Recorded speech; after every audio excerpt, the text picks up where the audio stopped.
kind of this two-pronged system that we've got headed into our area, and combined a cold front off to our west, combined with this area of low pressure coming up out of the Gulf, pulling some of that Gulf moisture up into the deep south. So we've kind of got this area of moisture being pulled in across Alabama into Georgia, and then this front that's going to come in from the west that's going to bring us elevated moisture from both of those systems. So as we take a look at what's going on the radar right now, we had a couple of showers move through the mountains of North Carolina, but those are really fizzling out as they continue to shift off to the east. We've got some rain, though, down to our southwest. It's moving almost right up along I-85. That's going to start to work its way into northeast Georgia here over the next little while. So as we head towards midnight, I expect this to become a little more widespread as we head into the early hours of tomorrow, though it starts to break up a little bit and then picks back up closer to sunrise tomorrow. So at 6 o'clock tomorrow morning, if you're up early on Saturday, we're going to see those widespread showers across the area, maybe even some pockets of rain, and that's going to continue on and off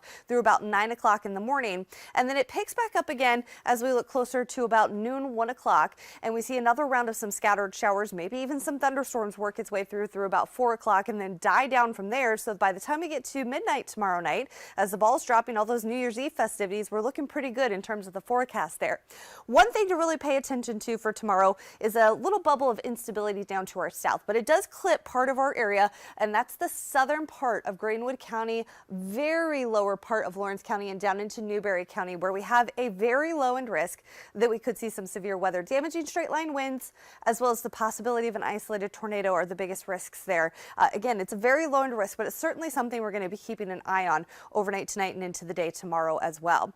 Temperature wise, as you wake up tomorrow morning, mid 40s to the low 50s. It's going to be very mild overnight tonight, with temperatures really not falling a whole lot from where we're currently at.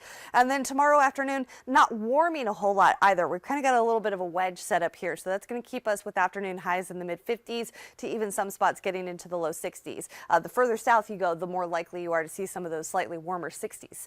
As we head into New Year's Eve, though, like I said, it's clearing out, so we've got those partly cloudy skies with temperatures in the upper 40s to the low 50s as the ball's dropping, headed into 2023. And a look ahead to 2023, that first day, and we've got those nice warmer temperatures with highs in the low 60s, a lot of sunshine as we head throughout the day, both in the mountains as well as the upstate as we head into the day on Sunday. So it's going to be a beautiful day ahead for us. We've got those temperatures warming up nicely, and we're going to keep those nice warmer temperatures going into most of next week as well. So taking a look ahead to that 7-day forecast, we're going to highlight a couple of things going on, though, once we get into the middle part of next week, and that's Tuesday and Wednesday when we have those first alert weather days. At this point, it's because of the system that's going to bring in the potential for heavy rain, which leads to the concern for flooding. Plus, check out those temperatures. We're talking afternoon highs in the 60s, plus it's on the humid side. When you notice those overnight lows in the 50s, humid especially for this time of year. So that's the ingredients that we look for when we're talking about the potential for severe weather as well. So there's a small possibility as of right now that we'll be monitoring that potential for severe weather. Of course, we'll be keeping an eye on this throughout the weekend and bringing more details as we get a little bit closer. You can keep the weather at your fingertips, though, by scanning the QR code right there on your screen or heading to the App Store. You search for the Fox Carolina First Alert Weather app, get it downloaded onto your phone. We send you video updates. We'll be doing that throughout the weekend, giving you the latest on what we're expecting with that system coming through mid next week.